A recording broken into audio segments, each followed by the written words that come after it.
능력이 흘러간다. 오늘 본문 가장 중요한 부분이 6절, 7절입니다. 7절, 8절 보겠습니다. 7절 너희는 스스로 깨끗게 하여 거룩할지어다. 나는 너희 하나님 여호와니라. 스스로 깨끗게 하여, 그 말은 내가 힘써야 된다. 거룩이라고 하는 것은 배우기만 해서 되는 게 아니고 내 스스로가 실천을 해야 돼요. 그러니까 아무리 많은 것을 배워도 내 자신이 그 배운 말씀들을 실천에 옮기지 않으면 열매를 맺을 수가 없다. 스스로 깨끗게 해라. 거룩도 본인이 힘써 행하라. 8절 너희는 누구의 규례예요? 내 규례를 지켜 행하라. 나는 너희를 거룩게 하는 여호와니라. 그러니까 지금 말씀하는 내용들, 그리고 이미 18장, 19장에서 말씀한 내용들이 사람의 말이 아니잖아요. 이게 지켜도 되고 안 지켜도 되는 그런 선택사항이 아니고 반드시 지켜야 돼요. 지키면 복이 되고 안 지키면 손해고. 손해 정도가 아니에요. 죽어요. 죽습니다. 자, 보겠습니다. 1절부터 5절에는 몰렉과 관련된 겁니다. 2절 너는 이스라엘 자손에게 또 이르라. 무릇 그가 이스라엘 자손이든지 이스라엘에게 우거한 타국인이든지 그 자식을 몰렉에게 주는 자는 반드시 죽이되 그 지방 사람이 돌로 쳐서 죽여라. 그랬어요. 몰렉, 성경에 보면 몰록, 또 밀감, 말감, 이 같은 신이에요. 이게 원래 바벨론 신인데 그 이후에도 이것이 가나안 땅에 퍼졌다고 해요. 원래 이 몰렉 신이라고 하는 것이 바벨론 신입니다. 바벨론 사람들이 섬기는 신인데 몰렉 신을 섬기는 사람들의 특징이 뭐냐면 자녀를 제물로 드려요. 인신제사라고 해요. 인신제사. 사람을 자기의 자녀를 불에다 태워가지고 몰렉 신에게 바치는, 그게 몰렉 제사입니다. 그게 원래는 바벨론 사람들이 섬기던 것이었는데 이스라엘 백성들에게 간간히 있다가 솔로몬 시대 이것이 전국에 다 퍼져버린 거예요. 네, 시기적으로는 솔로몬 이전이지만 그렇습니다. 그거를 하지 말라는 거예요. 네, 거기 보면 그렇게 몰렉 신을 섬기는 자는 모두 죽여라. 반드시 죽여라. 3절 나도 그 사람에게 진노하여 그를 그 백성 중에서 끊으리니 이는 그가 그 자식을 몰렉에게 주어서 내 성소를 더럽히고 내 성호를 더럽힌 것이다. 그 다음에 4절 보세요. 시작. 그가 그 자식을 몰렉에게 주는 것을 그 지방 사람이 뭐 한 거? 못 본 채 하면 그도 같은 죄가 있다 그 말이에요. 네. 못 본 채 하는 자 그도 죽여라 그랬어요. 그도 죽이지 아니하면 내가 진노할 것이다 그랬습니다. 그러니까 이게 우리가 공동체 안에서 어떤 사람이 이런 신, 예를 들어 우상을 숭배하는 신, 우상을 숭배하는 이런 죄, 우상을 숭배하는 잘못을 범하는 것을 알고도 묵인하는 거예요. 그럼 같은 죄가 있다는 거예요. 우리가 그거를 공동정범 그럽니다. 공동정범. 시키는 것을 교사한다 그러고요. 같이 범하는 것을 공동정범. 우리나라 형사법에도 공동정범 제도가 있어요. 묵인하면 그것도 죄라니까요. 같이 범한 것 똑같은 거예요. 그러니까 우리가 공동체 안에서 히브리서 12장에 보면 우리의 지체들 가운데 쓴 뿌리가 나는지 돌아보라 그랬어요.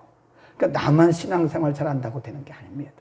우리가 신앙이 어렸을 때는 믿음이 아주 유아기적인 그런 어린 믿음이었을 때는 나만 잘하면 돼요. 나. 그런데 우리의 신앙이 성숙했는데 다른 사람은 돌아보지 않고 자기만 잘해. 그것은 굉장히 이기적인 신앙이고요. 성숙한 신앙도 아닙니다. 돌아보라는 거예요. 네.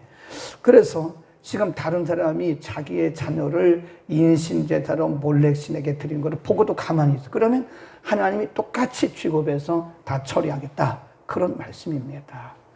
그 다음에 5절 내가 그 사람과 그 권속에게 진노하여 그와 무릇 거기 줄 곳에 그를 본받아 몰렉을 음란히 섬기는 모든 사람을 그 백성 중에서 끊을 것이다. 그러니까 세 가지예요. 본인, 몰렉에게 인신제사를 드린 본인, 그것을 보고도 묵인한 사람, 그리고 본받아서 몰렉신을 섬긴 사람, 다 같은 죄가 있다. 그런 얘기입니다. 그러니까 이게 이 공동체라는 게 굉장히 중요해요. 네. 우리 가운데 잘못된 신앙을 가진 사람이 있으면 그게 전염이 됩니다. 반드시 이 영적인 세계는요, 이게 전염되게 되어 있어요. 임파테이션이라고 그래요. 성령이 충만한 사람과 같이 있잖아요. 그럼 이게 자꾸 전염이 돼서 이 공동체가 거룩한 공동체가 되고 아주 경건하고 뜨거운 공동체가 됩니다. 그런데 이단이라든지 잘못된 신앙을 가진 사람, 불평, 불만, 불신앙, 이런 세력이 있으면 공동체는 서서히 이게 전염이 되고 오염이 되고 영적으로 오염이 됩니다. 그래서 어느 공동체든지 정말 말씀 중심적이고 복음적인 그런 사람들이 중간중간 있어요. 그럼 말은 할 필요가 없어요. 교육이라는 게 말로 하는 게 아닙니다. 우리의 삶을 통해서 그냥 그 자리에 앉아만 있어도 돼요. 우리가 말로 가르치는 게 아닙니다. 그냥 내가 그 자리에 앉아만 있어도 어쩌면 우리 공동체에 그것이 하나의 교육이 될 수도 있는 것이다. 아, 권사님은 기도의 자리를 지키는 거야. 그 자리에 앉아만 계셔도 돼요, 권사님들은. 가서 집사님한테 전해서 새벽 기도 나와. 그것도 한두 번이지. 요즘 사람 나온다고 해서 나옵니까? 안 들어요, 애들이고 그러니고. 그냥 내가 앉아 있으면 돼. 그러면 보고 권사님은 저렇게 하는 거구나. 안수 집사는 그냥 앉아 계시면 되는 거예요. 예배 자리에 항상 주일낮이든 주일밤이든 수요일이든 금요기도에든 항상 앉아 있으면 지체들이 보고 안수 집사는 저렇게 하는 거. 그게 교육이란 말이에요. 그게. 그러니까 본인, 묵인하는 사람, 그것을 본받은 사람 다 똑같이 죄가 있듯이 반대로 경건한 것이 우리가 경건하게 살고 나를 본받고 그러면 하나님이 이쪽은 복을 주고 이쪽은 하나님이 진노하신다. 그 다음에 쭉 내려갑니다. 6절. 음란하듯이 신접한 자와 박수를 뭐하는 자? 추종하는 자. 네, 신접한 자와 박수를 추종하는 자에게는 내가 진노하여 그를 그 백성 중에서 끊으리니 너희는 스스로 깨끗게 하여 거룩할지어다. 신접한 자, 박수. 이 신접한 자가 있어요.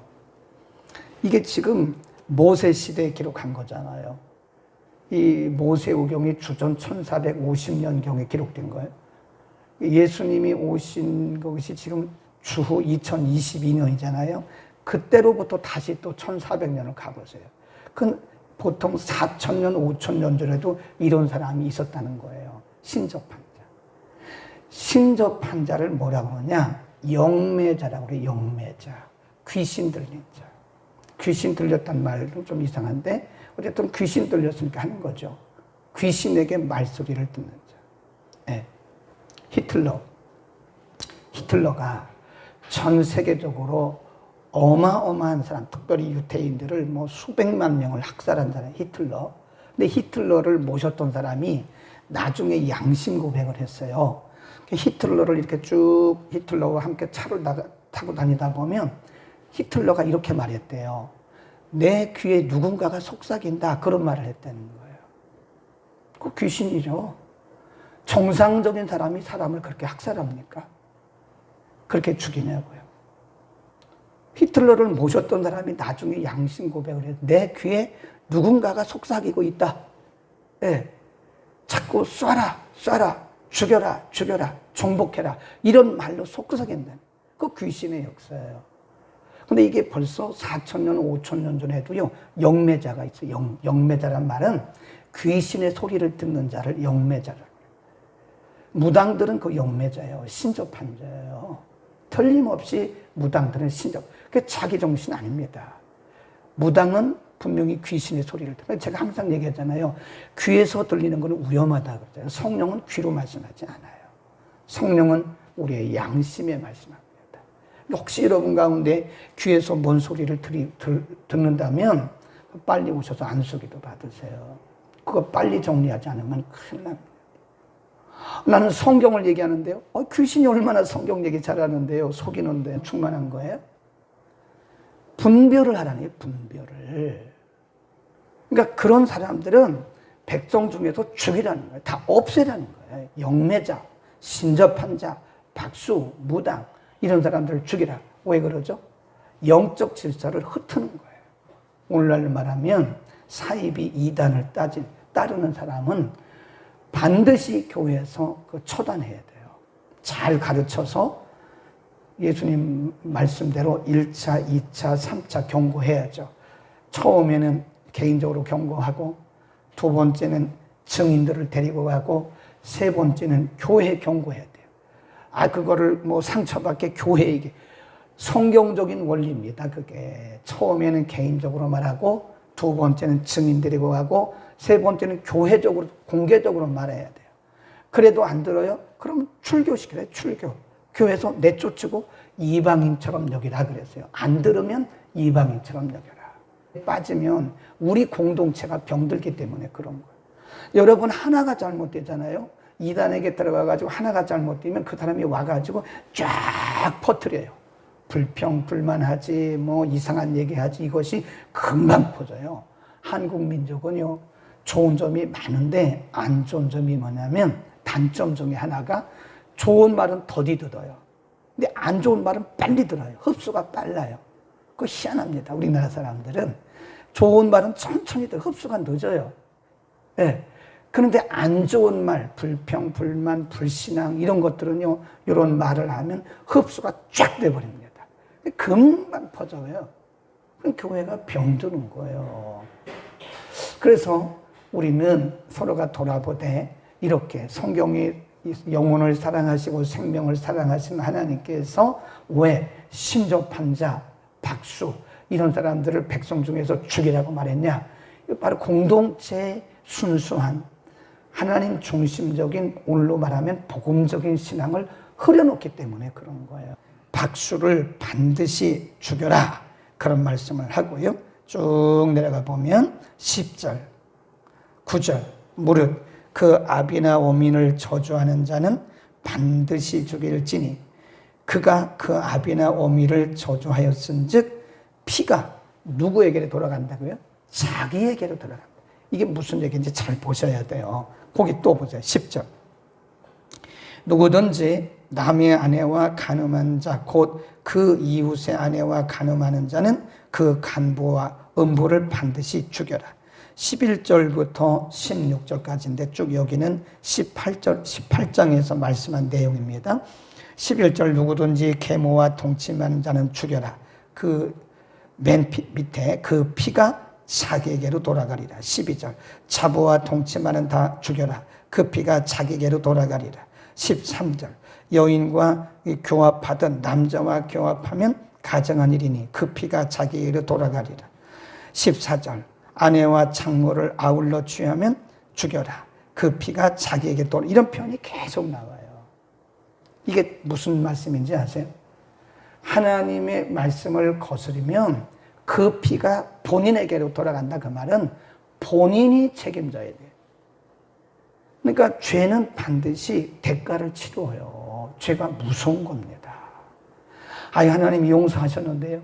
용서는 하셔도 어떤 때는 죄의 대가를 치러야 돼요. 다윗 보세요. 다윗이 남의 아내 취해가지고 애 낳았잖아요. 그러니까 다윗이 하나님 앞에 밤새도록 회개해서 하나님 용서해 주셨어요.